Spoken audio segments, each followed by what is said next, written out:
Good afternoon or good evening, ladies and gentlemen who have joined us on this Dr. Fundi channel, joining us via multiple social media channels, Facebook, YouTube, Twitter, Instagram, but also through the Dr. Fundi website. Welcome to the channel. Thank you for joining us. Today, we have an interesting program in prospect. Today, as we all know, it is Human Rights Day in South Africa. Now, this is the 27th year since 1994, that is, since the new South Africa, and it's the 25th year since we got the new Constitution of South Africa. So it was important then that the kind of topic that we deal with today has some relevance to issues of human rights. And there's no better issue to focus on than the story that hit the media this past week, a story about the issue of pit latrines in the Eastern Cape and a tragedy or maybe a human rights violation that took place in relation to an issue of pit latrines in one of the schools. So today we are going to be talking about that story. We will obviously not be focusing on the human rights angle because we are not human rights experts. But our focus as healthcare professionals is going to be on the psycho-emotional impact of that incident on the learner concerned, but also on the other learners that may have been affected by the situation, and maybe extending it to the teachers at that school and other stakeholders at the school. So to help us with the discussion today is Ms. Ziyanda Mavumengwana. Now, Ms. Ziyanda Mavumengwana is a qualified clinical psychologist. Now, to be a clinical psychologist, you must have a master's degree. You do your undergrad, BA or something, you do your honors, and then you apply and compete with so many people for the limited spaces to be admitted to train as a clinical psychologist, where you then do a master's degree. And after that, you actually undergo training under qualified, clinical psychologist up until you are able to practice on your own. Now, Ziyanda is somebody who's experienced both in the public and the private health care sectors. She runs a solo clinical psychology practice in Umtata. She's an independent practitioner, so she is not linked to any body, to any medical aid, to any organization. She's just hustling on her own, but what's also important about her is that she has decided that masters in clinical psychology are just not enough for her. She must go and further her studies. So she is actually a PhD candidate at UCT. It's just her first year. We'll get to hear, maybe if we're lucky, what is the topic that she wants to study, or to do her research around, because when you do a PhD, you need to be bringing new knowledge to the body of knowledge. So she needs to tell us about that. But the other thing about her is that she's a board member of Revive and Sim Talks. So that's, Ms. Mavumengwana at a high level.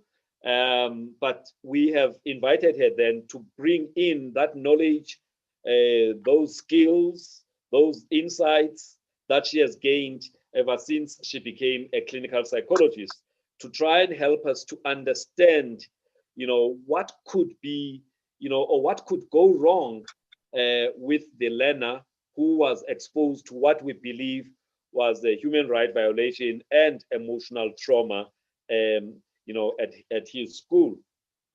Now, I'm gonna try and play an article about this story. because I don't believe that everybody has had an opportunity to read about this story. However, if I'm not able to do that,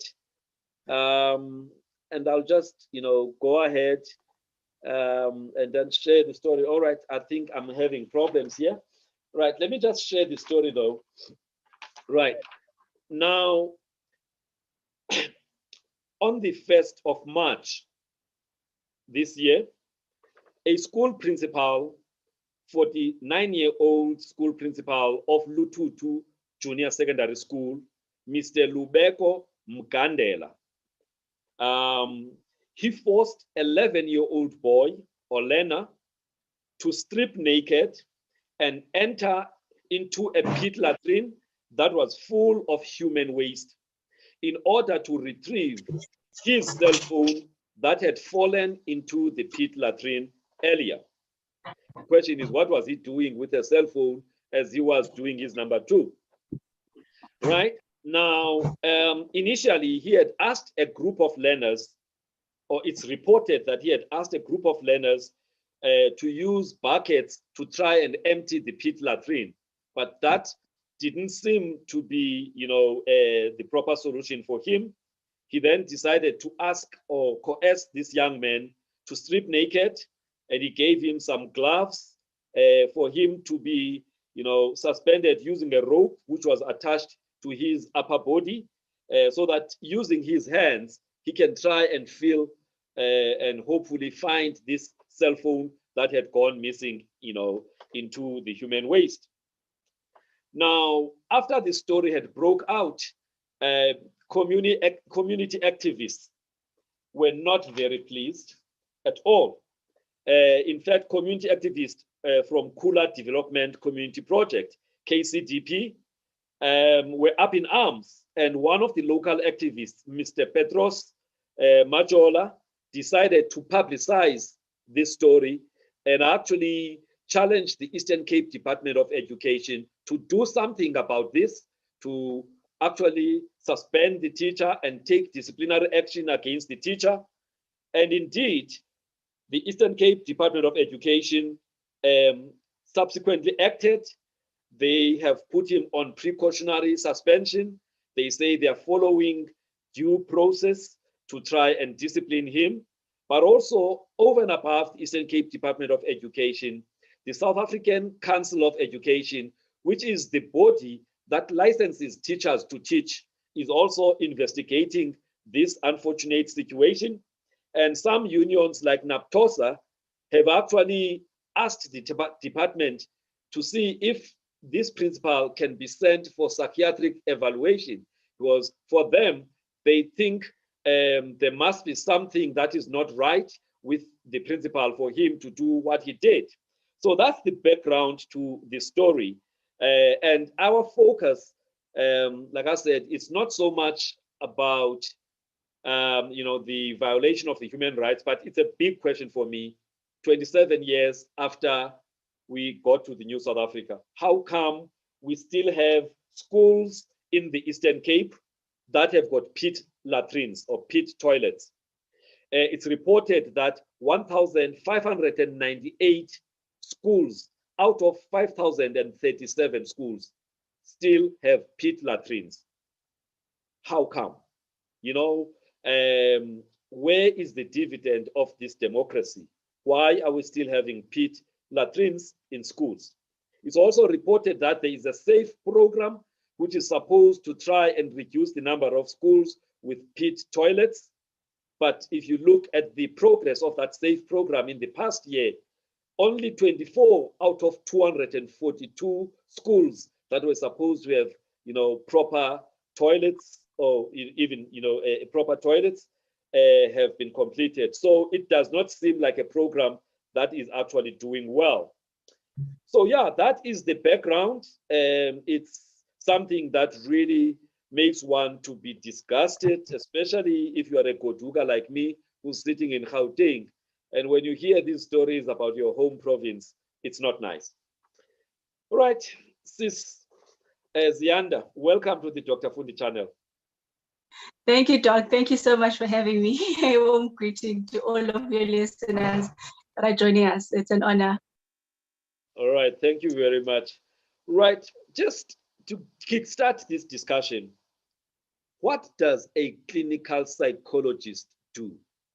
You know, how is a clinical psychologist different from a social worker or clinical social worker? Okay. So although all of these people are in the helping professions, our jobs overlap. So that's actually a very important question because our jobs are very similar and they overlap.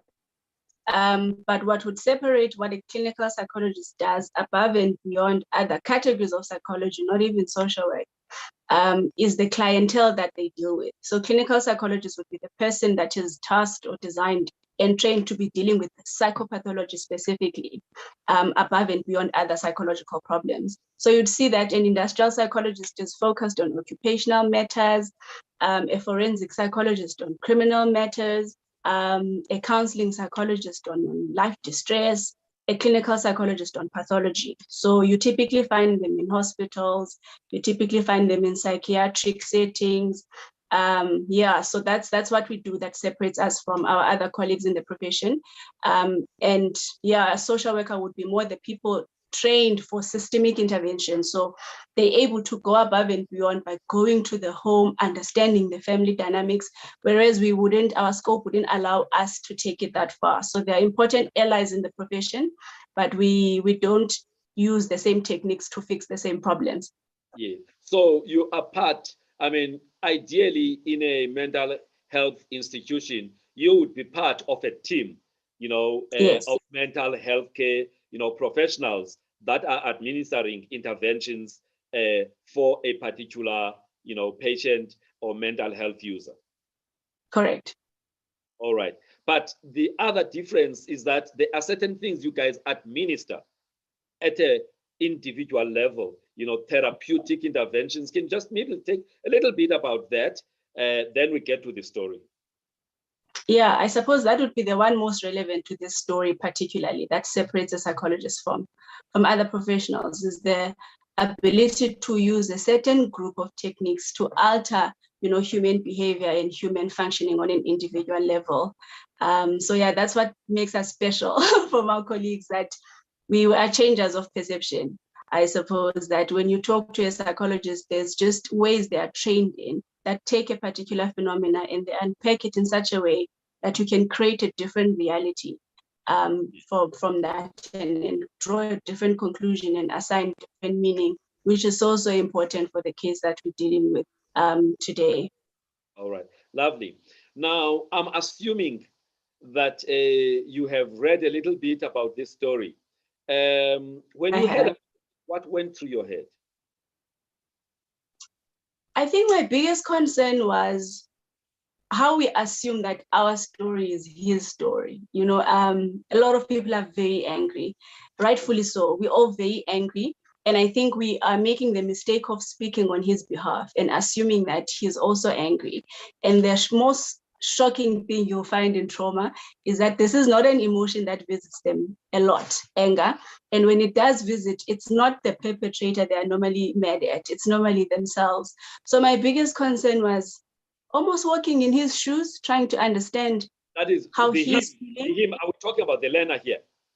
We're talking about 11-year-old. We're talking about the 11-year-old that this is not his story. What we think happened and what he's perceiving happened may be a completely different thing. And as the psychologist, my heart immediately went to his story.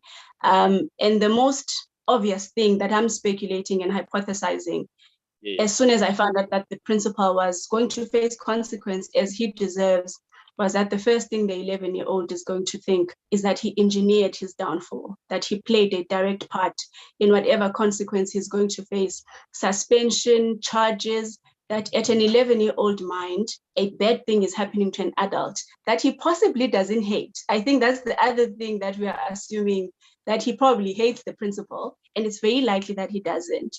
And if this adult that you used to look up to that is so powerful, it just looks like a bad thing is happening to him because of me. That's immediately where my heart went, that I hope the adults in his space are reassuring that whatever happens to the principal is not your fault. It doesn't matter how.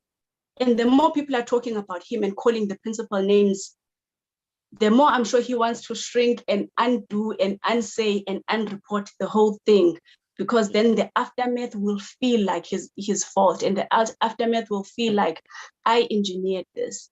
Yeah. He's very concrete. 11-year-olds are concrete. I'm not even talking in level of functioning and aptitude, just his age are very concrete. So they don't understand the nuances of abuse of power.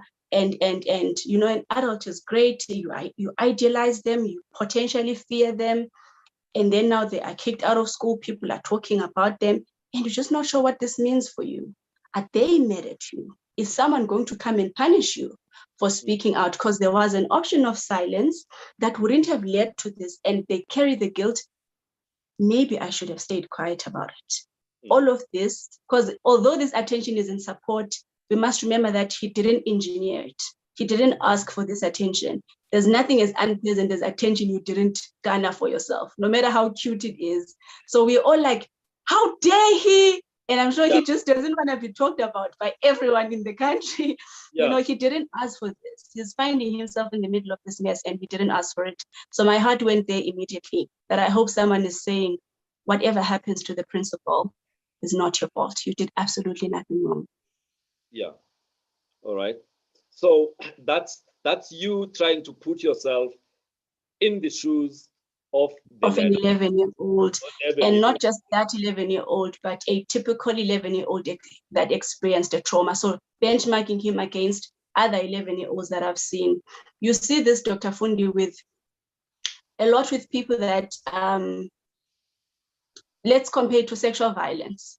Let's compare it with domestic violence. You see this with people that it's so clear that harm came from this outside person. It wasn't your fault, but their first question will be how long I stayed, how I didn't scream soon enough, how I didn't notice the first sign. Domestic sexual violence would be, I was drunk, maybe I shouldn't have dressed this way, maybe they always think there's something that they did that was partial cooperation. So that's why for me, it was so important that walking to the toilet, agreeing to take off your clothes was not cooperation. It wasn't consent, you know, because they always feel like you guys went there. I kind of let this happen. And it's so important for me for him to know you didn't let any of this happen. And there is a story that he was offered 200 rands to actually, you know, be the hero that will go into that latrine. And now that he did not manage to get the cell phone, he was only given a quarter of that, which is 50 rands. So the question again, you know, would be, because there was an incentive, can I then, you know, did I not play a part in actually? It multiplies the guilt and convinces you that you were a participant in the creation of your own distress. Same goes for the same people that think you were my boyfriend. Maybe I stayed too long. You know, I co-created this reality. And it's so important to realize you never asked for violence, you never asked for dehumanization, and whatever you think you didn't apply for that. Who doesn't want 200 rand? He's 11, you know, it would make you the richest guy in the playground. So, but it multiplies the guilt so much. And puts questions in mind about the person who offered that. It just doesn't match, you know, what he was given and what he was being asked to do. Yeah. Now, you know, in terms of understanding the role of a teacher in a school, all right, there is something, you know, there are normally sometimes teachers are referred to as in loco parentis, that is Latin, meaning they are in the place of a parent. They are legally responsible, you know, to take some of the functions or responsibilities of a parent for the duration that the child is under their care. Now, if that is the case, what do you think this has done to this little mind? This person who is standing for my parent, I look up to, you mentioned that earlier, has done this to me. Yes, I could have questions whether I participated willfully or not, but just is there any possible impact in terms of how these young men may view adults going forward? Of course, it damages self-trust so much. You know, when you're being asked something that is off, instinctively, you think subjectively there's something that doesn't feel right, but it's inside. You think it's just you who thinks this. So you always try to screen out for your surroundings, like who's going to jump in and affirm this discomfort that you feel. And you typically look at the sources of right. You know, adults are such an executive seat that we're not sure what's right or wrong, but we expect the adults to really be certain what's right or wrong. You know, we're still trying to figure out as kids what's right or wrong. So as soon as you feel a discomfort, you screen out for the supposed knowers of right and wrong to jump in and say, no, that is definitely wrong, and affirm, you know, this discomfort that you are feeling. So if you screen out your surroundings and no one from the executive seat of right and wrong says this is wrong, it sends the message that you are imagining the wrong, that this is your paranoia. There's nothing wrong with this, because no one who is in a superior position would expect this to go ahead if it was as bad as you think it is, you know. So of course, when the next time you feel that discomfort, it's very hard to trust it next time, because when you trusted it and you looked for affirmation from those around you and you didn't get it, it leads to you thinking, I'm the one that's overthinking it. They're not asking a gross thing out of me, because that no right from wrong, I'm stopping it. So it can't be that bad. It really can't be that bad. It's a huge letdown on the part of the other teachers as well. And I'm hoping in the restitution or making amends that there will be witnesses to the apology. You know, that is why court is so beautiful. There's normally people who witness and hear out loud that you went in the wrong.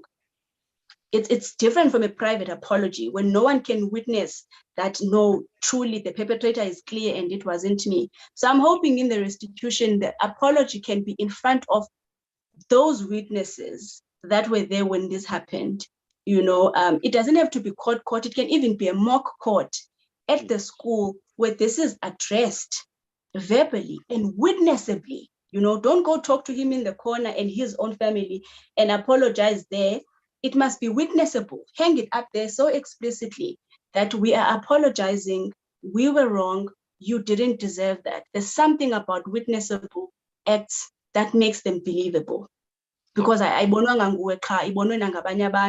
becomes a concrete thing, this apology. So I'm really crossing my fingers that whoever makes amends does it in some formalized way that he has witnesses. It's different when it wasn't witnessed, because you don't know if you're being manipulated. You don't know if they mean it.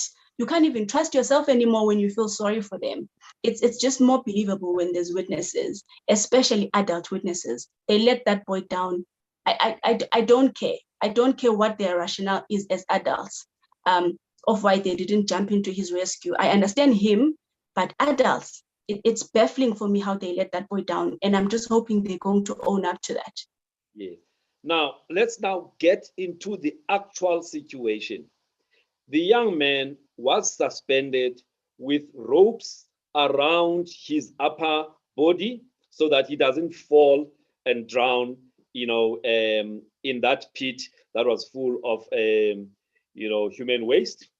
Now, when something like that happens, you obviously fear. There must be some form of fear.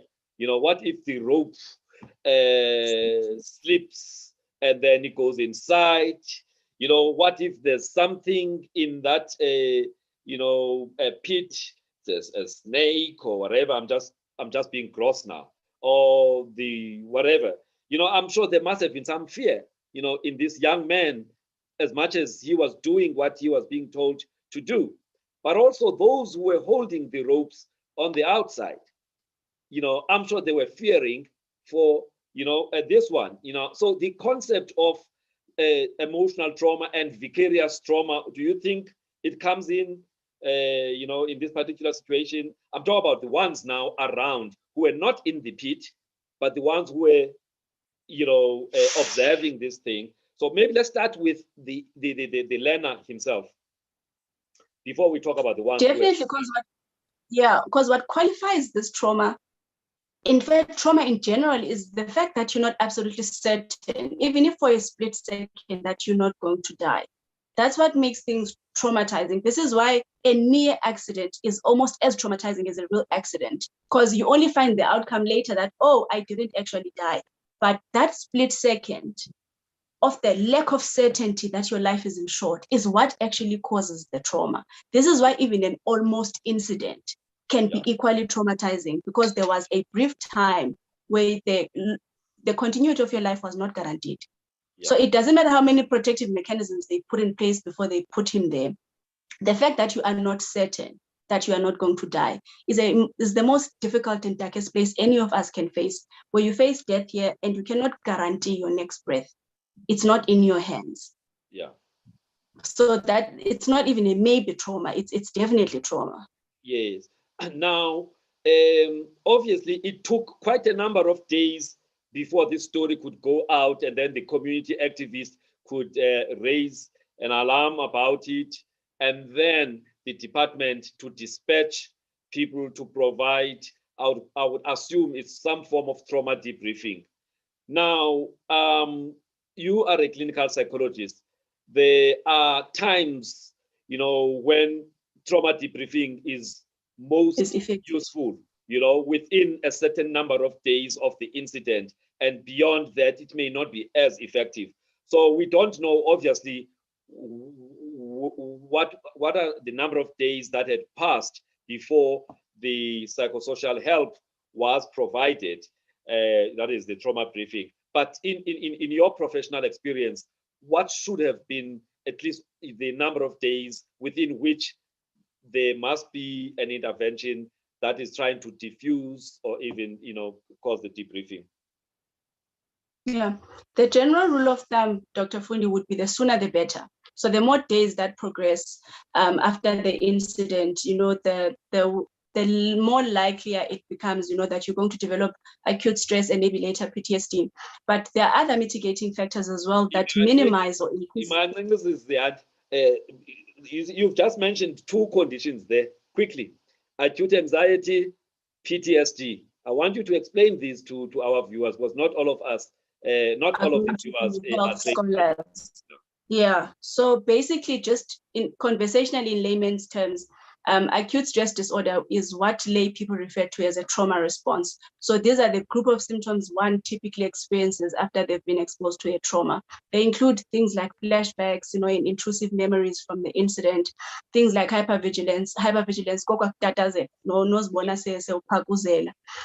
they include cognitive problems where there are daisy and concentration problems and memory difficulties, hyperarousal, panicky, where you just hyperventilating and suddenly very hot. And those group of symptoms are things we expect after a person has been a trauma. The difference in the conditions is time. So immediately after the trauma, we expect it's acute stress. But if it's not immediately treated and it doesn't subside, then it turns into a bigger, long-lasting condition, which we typically call post-traumatic stress disorder. So I know PTSD is more popular, but PTSD is when we are saying this is pathological now. We were expecting symptoms to have subsided around a month or so. So that's what we are talking about. Yeah, that the sooner the better. The most mitigating factors in the development of both of these issues are, one, how speedy the psychotherapy was, and second is social support. Pharmacology normally comes last when it comes to this, in certain severe problems, but the biggest ones are social support. So we're not sure of the quality of social support he receives. And the second one is psychotherapy, but speedy psychotherapy as well, which the rule of thumb is the sooner the better, the sooner the better. Yeah, because what we're told is that Department of Education, working with Department of Social Development, they then dispatched, professionals who are most likely social workers, to Maclear. It's got another name now, Nanahu, in the Joe Kabi district of the Eastern Cape, to go and administer, I think both the trauma debriefing and to evaluate from a social support point of view. Now, to the other young men who were there holding the rope, some of them who had participated in trying to take out the human waste, using the buckets. Can we talk about the possibility of this vicarious trauma then? Yeah, which is very important, because in trauma, the most affected person tends to invite attention the most and garners sympathy the most, because they're normally symptomatic and we are expecting them to be distressed, so much that the observers of their trauma or people that played a part in the trauma are not considered in how traumatizing observing that could be for them. Because remember, if they're holding him down, they're probably not far from the pit toilet either in terms of proximity. So it's kind of the same situation as well. They are not completely excused from touching it. You don't know how deep the rope is going to go and where you're going to touch when you pull it back. The smell that he's exposed to, they're exposed to. But most importantly, the responsibility of the fact that life is in his hands. And they're also not sure if he's going to live or die. And if he dies, it's their fault. You know, and now that the story has broke and sides have been taken, they are obviously on the side that feel like we were co-creators of his demise, because he's the center of attention, not thinking that we were victims of abuse of power as a group and as a collective. So they are very, very important to also affirm that these are children. All of you are children. And this entire setup is very abnormal and none of you deserved it. So he was scared for different reasons. You were scared for different reasons. But the common thread here is that we couldn't say no to the person giving the instruction. So they are as equally important. And they probably don't know how to feel. It's ambivalent for them. Do I have a right to feel guilty is probably their question. You know, little one here has a sympathy card from us. He deserves all the sympathy. But these ones are left ambivalent. Do you have a right, you know, to be mad? You were the one who put him down there. So from empathizing with him to feeling traumatized yourself. Guilt is a very common thing in trauma. And those little kids that were part and parcel of this aren't excused. One, from the observation, how he's struggling, observing someone going through a trauma qualifies you to have a trauma as well. Hence, first responders are normally people that are very subject to trauma. They may not have been in accidents, but the fact that they continuously see this gruesome sight, police officers, you know, they haven't always been the affected ones, but the fact that they're continuously exposed to this qualifies them to be traumatized as well. And it isn't different for those little ones that were surrounding the pit toilet situation. Yes. Now, understanding what you understand now, we are told that people were dispatched, and so the young man has had some psychosocial intervention and whoever else.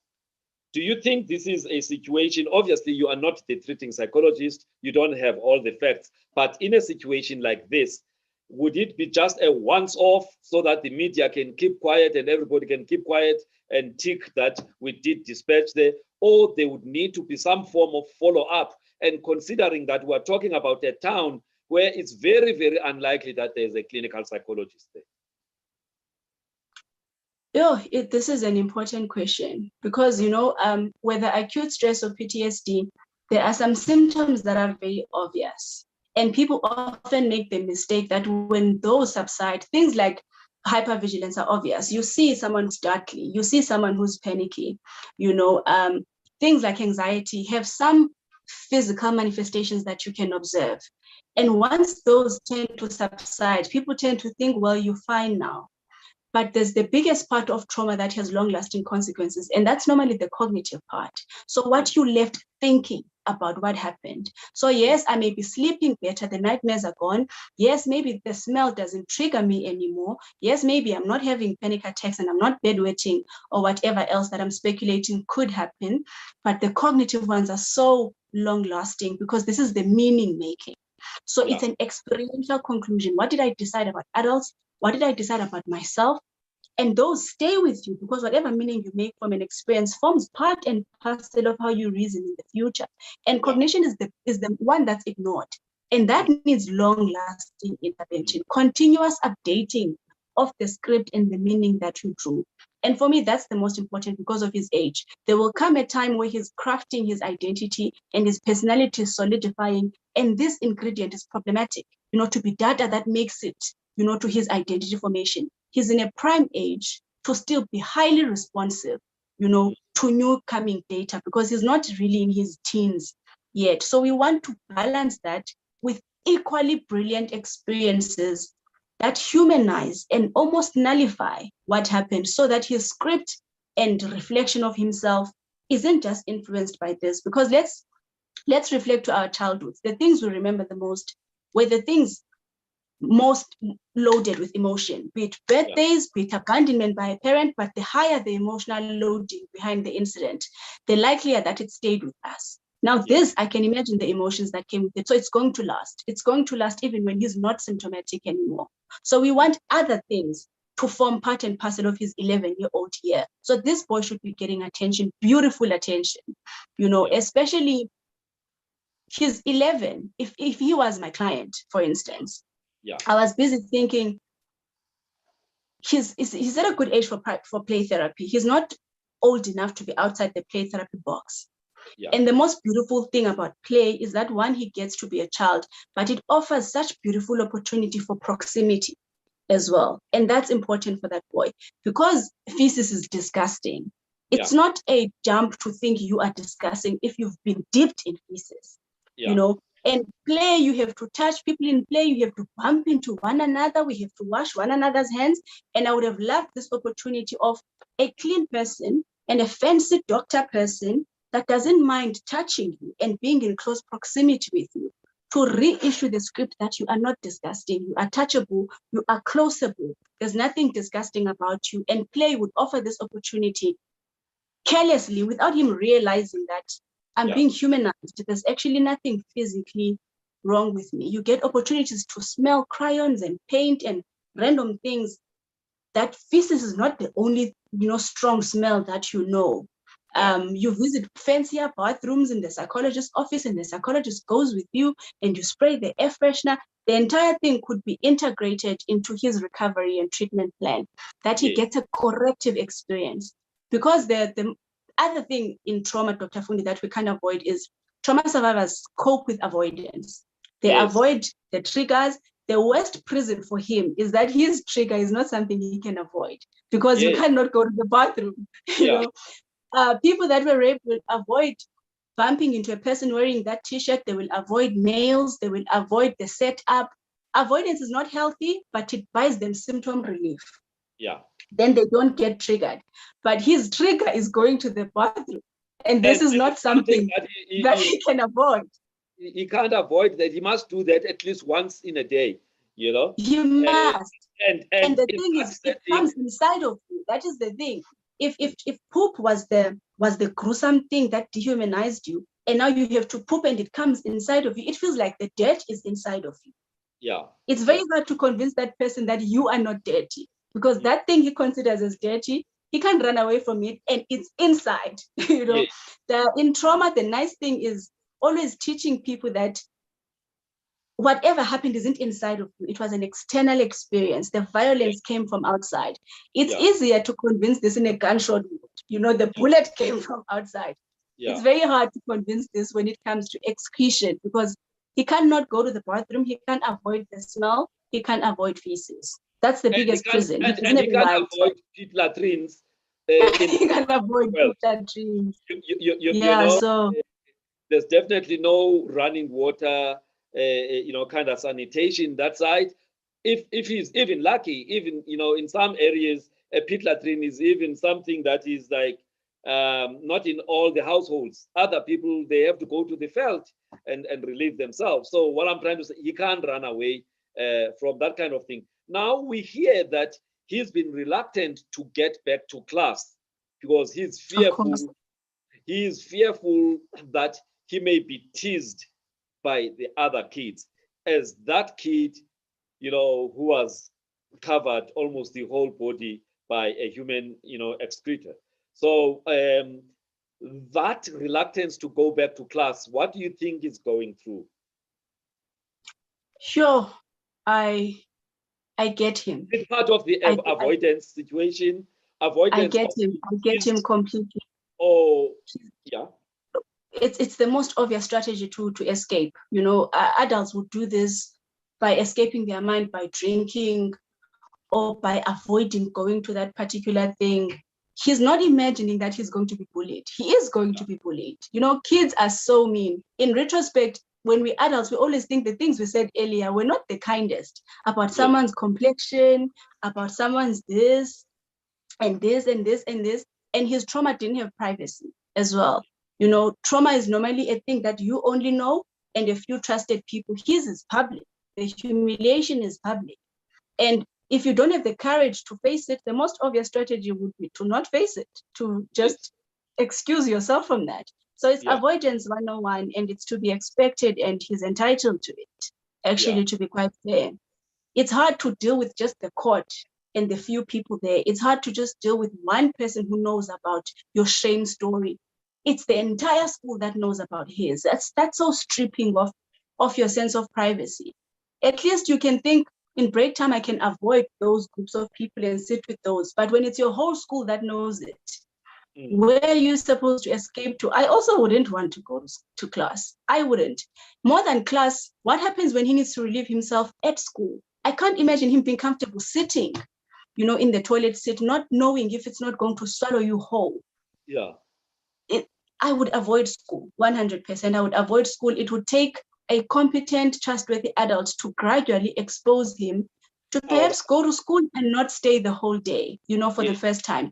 Then maybe go to school and be released midday, or be allowed to relieve yourself in the teacher's bathroom. And gradually, the act of going to the loo, you limp onto someone else until you're less scared to do it on your own. And you should be allowed that desensitization slowly over time. He should be allowed that. No one can just say, so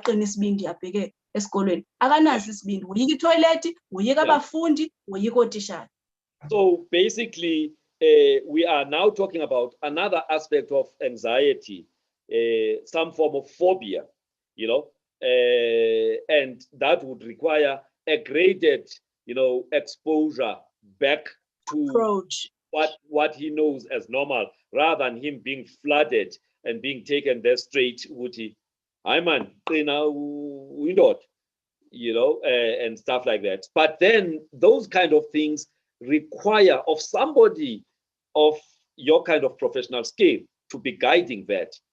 And I'm not sure, again, if outside of the initial intervention of trauma debriefing, something like that, you know, has been done. We're obviously speculating, but knowing the area, Emma clear, and it could become a psychologist.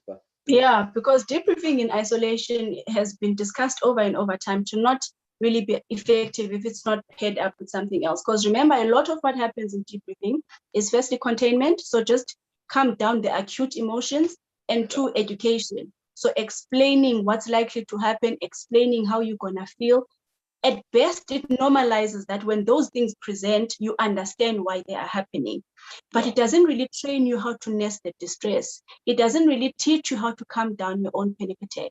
It doesn't tell you what to do with the trigger once you encounter the smell. So debriefing is a nice first aid, you know, for now, to stop the bleed. But it doesn't really address the wound. It should form part of an integrated, you know, long-term strategy. So it's to say you're bleeding now, let's contain the mess for now. But we are acknowledging that. Let's deal with the underlying reason why you are bleeding. Yes. But then normally people leave it at just the, let's contain, let's stop the bleeding, and then they leave it at that, and you're left to deal with your own wound that you don't even know where to begin, you know, unpacking and closing off. So if this young man decides to, you know, remember in society, the whole issue of toxic masculinity, where as boys, as men, were meant to or expected to be strong, not express emotions and all of that. So if he decides to brave it up and go back to school and suppress his emotions, what's the likely impact over time of something like that?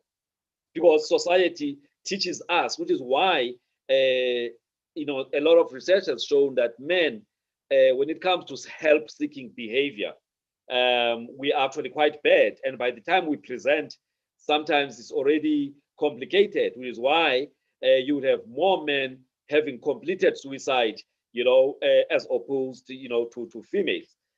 So I'm just, you know, using that just to get a sense from you. Yeah, so what I'm expecting is likely to look different depending on how old he is. The first concern that we need to consider is that in the absence of vocabulary to explain what's going on inside of him, is that somatic presentations are not impossible. So when the symptoms show physically rather than psychologically, because he doesn't have the context and wording to frame the psychological picture. So then he starts having accidents of wetting the bed or complaining of headaches, where you're trying to locate that there's discomfort somewhere. I just don't have words to articulate it. So you pin it down that abdominal discomfort, maybe a bit of a headache, or my shoulders are stiff, whatever. I'm just in distress and I don't know what's going on. Whereas if you're sophisticated, you can say, I'm anxious. Yes, we're feeling all of those things, but we can pinpoint it to a language. So now that he's 11, psychosomatic presentations of his illness are not impossible. We see children, they never say, I'm not fine. It's always, my tummy is sore. It's always neglecting, food and having appetite problems. They always have a physical problem to try and express that something feels unwell. The older he grows, regression in terms of bedwetting, or sometimes even onchopresis, that is number 2. Yes, that is number 2.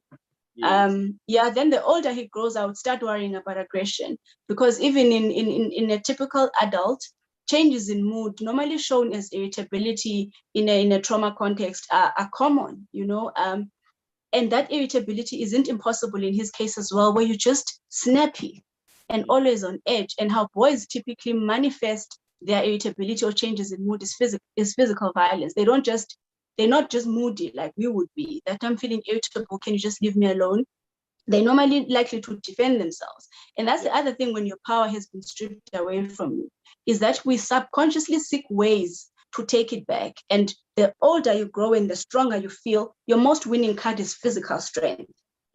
So it's not impossible to use what you've got to defend yourself, so that's not impossible. That goes back to because he's just a snappy person, an aggressive person, or a person that has shown that they will never go through that again.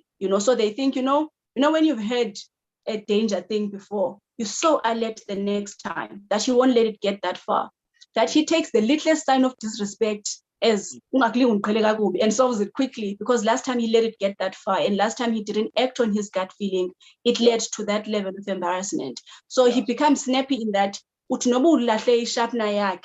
into enkulu, because ngoku umuntu omqhela kakubi uzaziphindisela. Yeah. Wow. So there is this concept of hurt people. Hurt other people.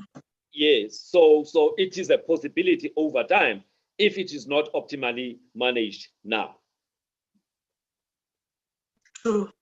Yes. True. I was happy that the MEC acted speedily, because departmental officials are considered to be very important people in the context of children. No premier, no MEC.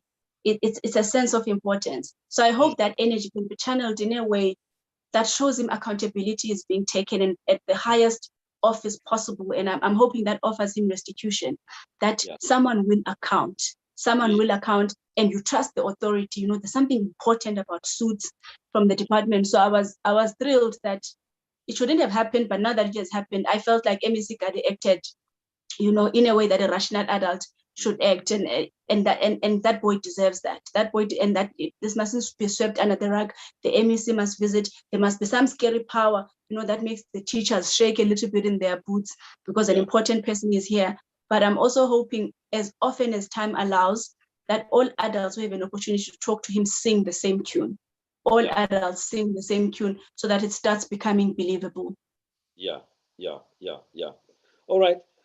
So I'm not sure if we can also try and get into the mind of the person who perpetrated this, but there is a call by NAPTOSA that the principal should be subjected to some psychiatric evaluation. Before you answer that, if there are any of our viewers who've got comments to make, or a question to ask from Ziyanda, please do so by commenting on Facebook or on YouTube will be able to pick up those comments this side, and Nwabisa can be able to then read them. If there are questions, we'll then pass them on to Ziyanda to see if she can answer us, you know.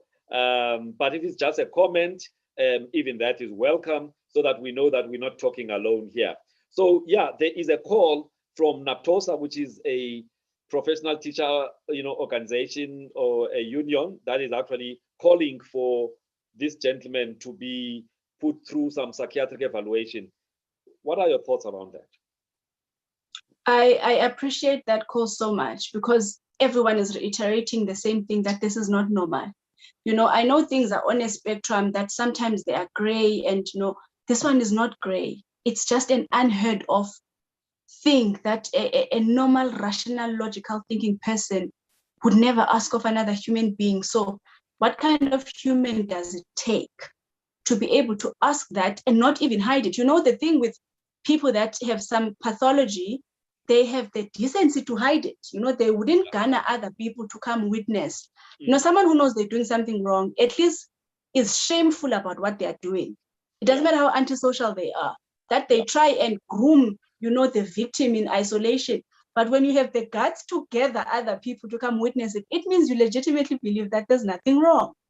So if we are saying this is abnormal, and he thought it's normal enough to even have witnesses, clearly on a human level, we are not reasoning. We are not reasoning the same. And there needs to be a professional eye to that. Why the comfort? Is it something that has happened before?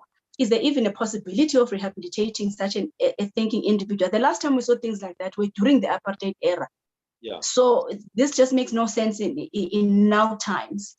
And he's in a powerful position and has been in a long time. Has this happened before? Is this why it was such an easy request? You know, the other adults couldn't have guts. Why did the other teachers not intervene? Because maybe, you know, they are equal adults. I can get the child not having the guts, but other teachers. So to stand up to you. What is that dynamic? So we really need to have a look at that. Plus he needs to account, you know, to some degree to this little boy. The most important apology here would be coming from him, but I really don't want to promise that boy that apology will ever come. And I think if he's being charged, he may not even be allowed to interfere with the witness. So an apology may completely be impossible. But it would really make a huge difference if he himself could own up to a comprehension of the damage that he has potentially done.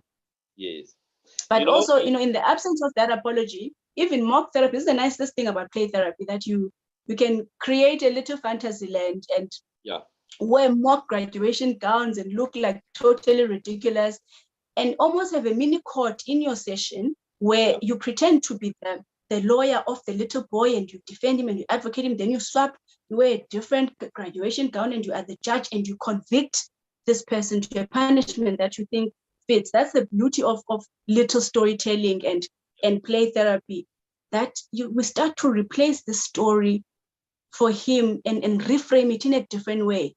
Because I promise you, kids in the playground are going to frame it in a different way. You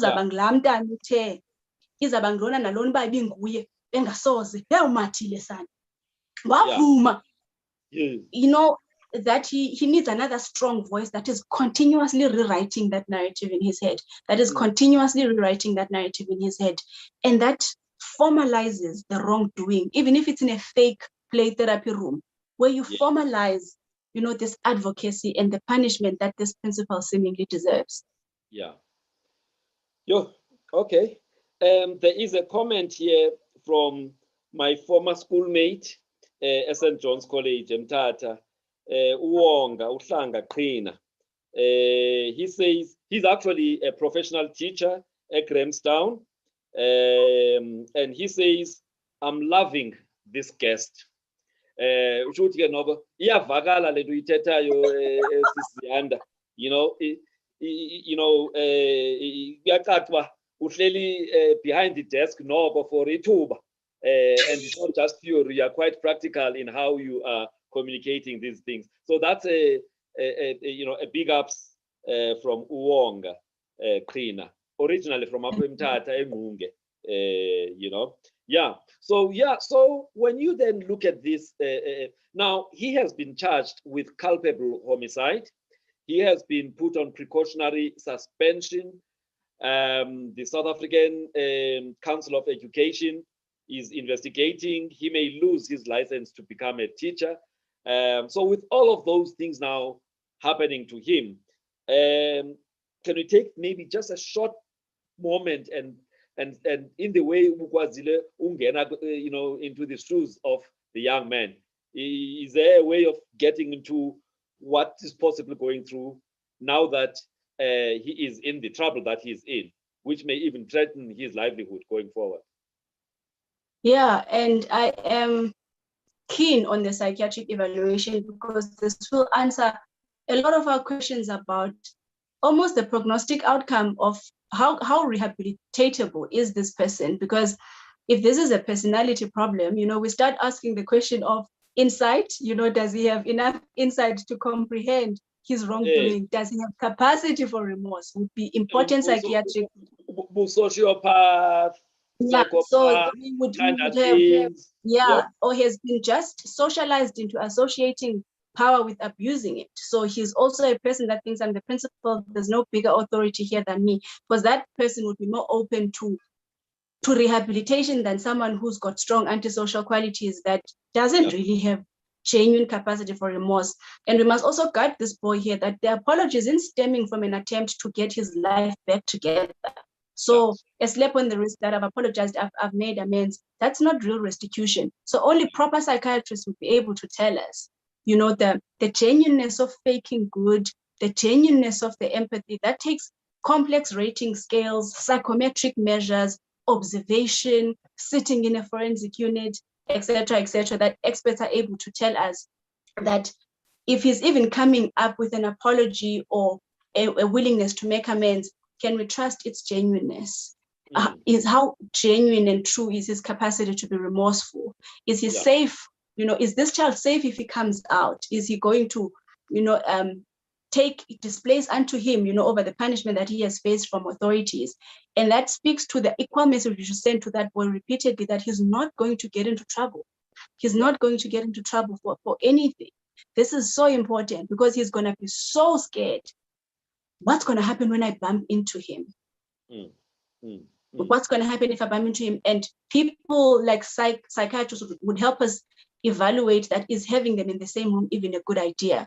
Or no, actually, this person is dangerous and we should not have him anywhere near society. Because right now we are speculating based on reported facts, but a proper psychiatric evaluation would turn this from speculation to actual clinical findings, and a proper informed judgment can be made about his character.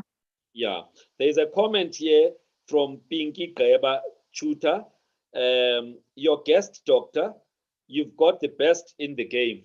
So yeah, kutwa ungumanqane, ungumanqane, clinical psychologist. By the way, Dr. Mavumengwana, who practices as a GP in Port Elizabeth.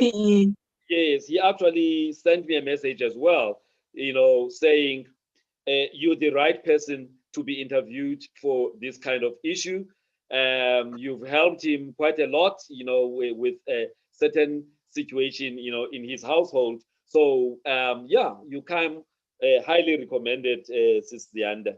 And I hope you've only been there in Tata for how many months now? A month or two? Just one. Just 1 month. And so actually, PE's loss is actually is Mtata's gain.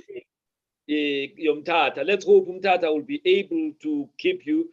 It did not manage to keep Dr. Mavumengwana, who also came from PE as a pediatrician to come and give back Mtata.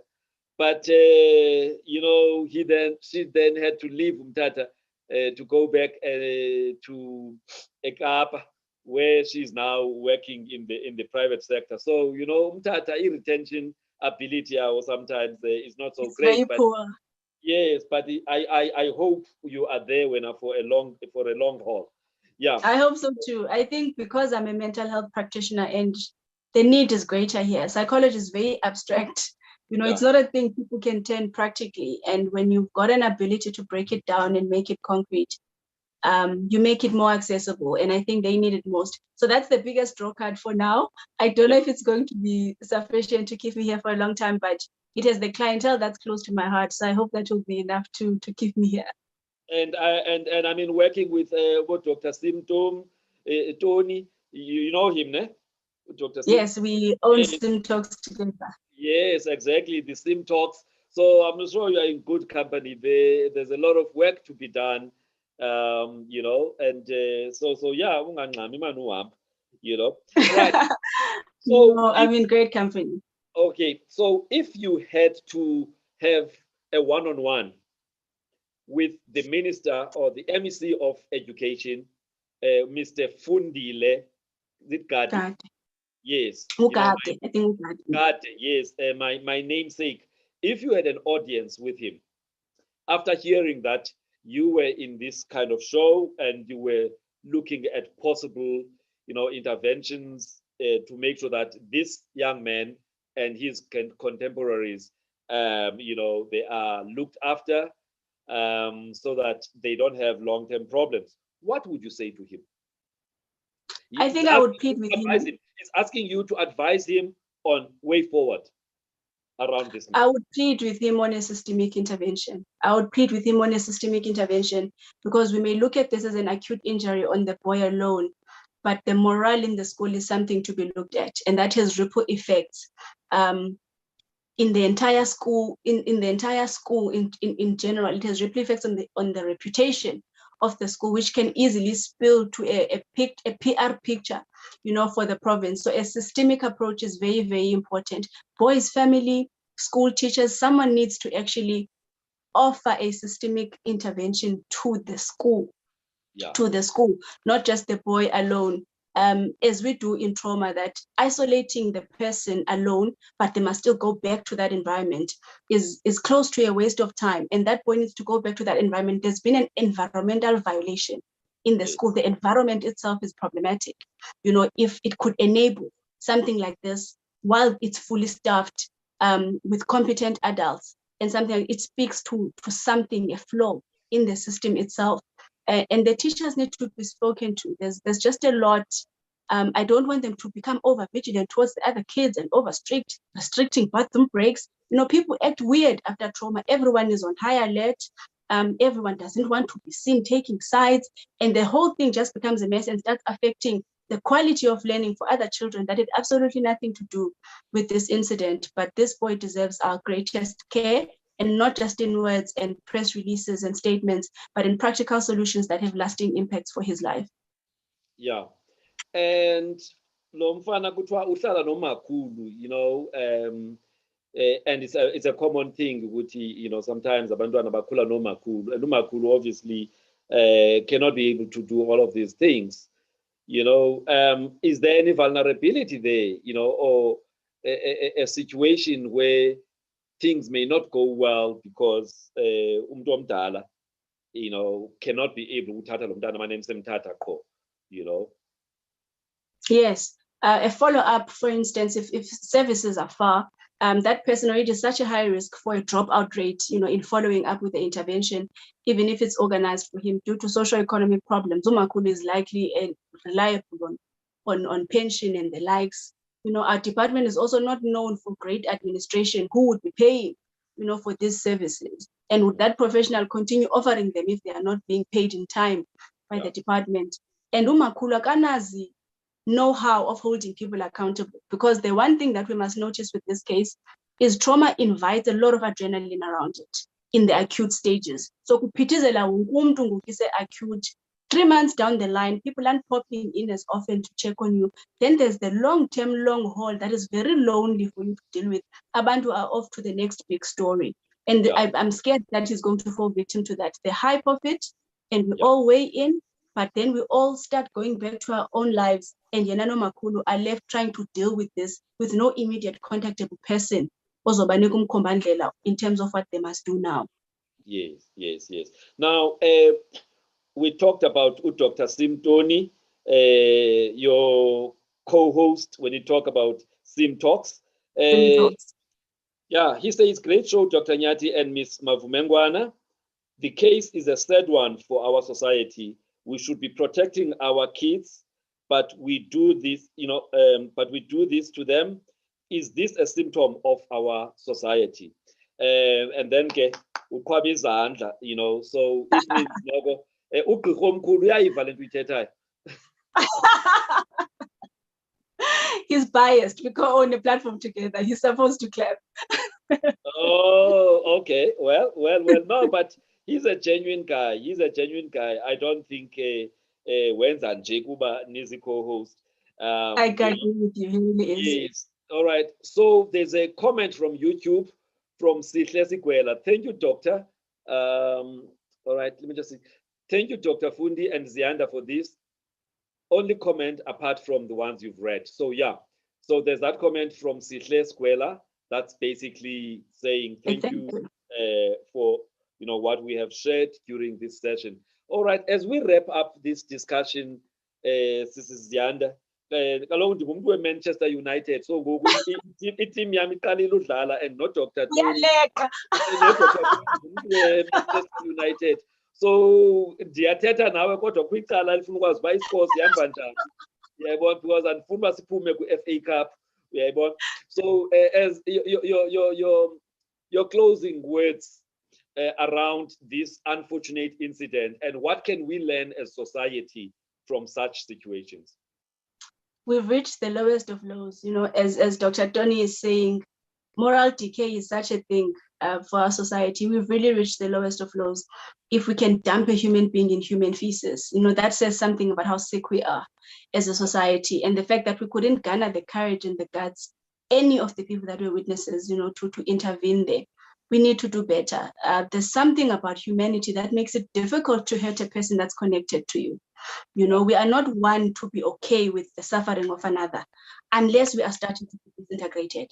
When you are together, something that happens to your neighbor literally is happening to you. Humans, when you are part of them, they consider you as a neighbor, as a friend, as a relative. They get hurt by your affliction. So if you can watch another person in pain and not be moved, that says something about how disconnected you feel from them. Single we are not a thing. So that thing we thought teachers are substitute parents, clearly not, because if you are connected on a human level to another person, that would be cringeworthy when they go through that. But for some reason, and we've become so individualistic, and it's actually pathetic, the kind of low we have reached as a society. Yeah. Wow. Okay. So, is this just part of Dr. Tonuba? Is this part of our society that is getting sicker? So this is actually a symptom of what's happening in our society. We care less, and we're becoming more individualistic. Ubuntu is not something that is practiced anymore. I should treat this child the same way I would treat my child. Type of thing is not really something that is practiced, in some of the communities, which is something that some of us grew up, in an environment where any parent that you meet on the street, if you're doing wrong, they can you and pull you to go home, and at home you get more, more discipline, But nowadays, with the issue of human rights on one side, and parents then feeling they don't know exactly how to do certain things, I think there is something that is just not going right. We need to rebalance, I think, as a society, and still be able to be adults that are responsible and accountable for those who are put, in our care. No, it's a wake-up call. It's really a wake-up call. Yes. All right. Now, obviously, with you being on this show, and you are new, Mthatha, it's only a month that you've been there. Can you please tell the people who are in and around Mthatha, where is your practice? How do they get hold of you? My practice is in Sprig Street. I was actually lucky that when I moved here, Dr. Zweli Mbambisa and Dr. Pinky Balambambisa were retiring. So the prestigious practice, just had space. And I was fortunate to form part and parcel of the people utilizing that space. So it's not hard to find me because the practice is very well known. So yes, the old Mbambisa practice is where I'm based. Number 28. Number 28, Spring. Yes. Right, the old practice of Dr. Mbambisa, the gynecologist, and Dr. Mbala, the family physician. All right, so that's where you are. All right, which other professionals are in that center with you or in that building with you? There is a medical doctor there, Dr. Ndobo. Dr. Ndobo is currently at the practice now. There is an attorney there at the same practice. There's a dispensary, there's a maternity clinic, there's actually quite a lot of health professionals working at the maternity clinic, so a lot of nurses. So it's a nice health hub, but for people that wish to see me off therapy, I suppose my YouTube channel is where most people follow me. Yeah. All right. So can you just tell people then where to follow you? Because I'm sure you've got a huge following, and following you. Yeah. So my YouTube channel is called You Okay. It's a mental health and personal development channel. What's the name? You Okay. You Okay, as in you or YOU what? Apostrophe RE okay. So short for You Are Okay. Oh, okay. All right. So people can get you there. How often do you go live? Every Tuesday. Every Tuesday. All right. Yes. Sis Ziyanda, thank you very much. Ayabulela amabhele isituko sami ngubhele langa lokulunga kunyama xa ndikhona. So thank you very much for visiting our channel. Ungumabani wena? Ndingumambandla waseTsomo, uNguta, uThikazi, uGebani. Phelela lapho mashiyane ugqaba macotsobela usithole. Okay, lovely. All right, lovely. Thank you very much, this woman. I wish you all the best with your practice, Apo Mtata. May people was Mtata support you because your passion just oozes as you are, talking about the various things in relation to the case that we're discussing.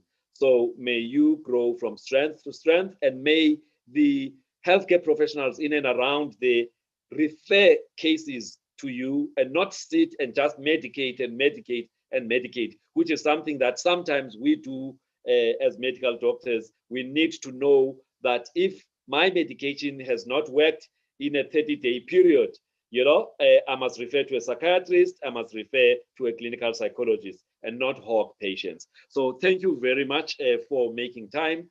And I'm sure it's not the last time. I will talk to you again in the near future. Thank you to all our viewers. All right, thank you to all our viewers. And I'm looking forward now to going to watch my favorite team playing. And I hope our hearts won't be broken with Dr. Tony. Thank you very much. All the best to your team. All right, lovely. Thank you very much. Thank you, Don. Bye.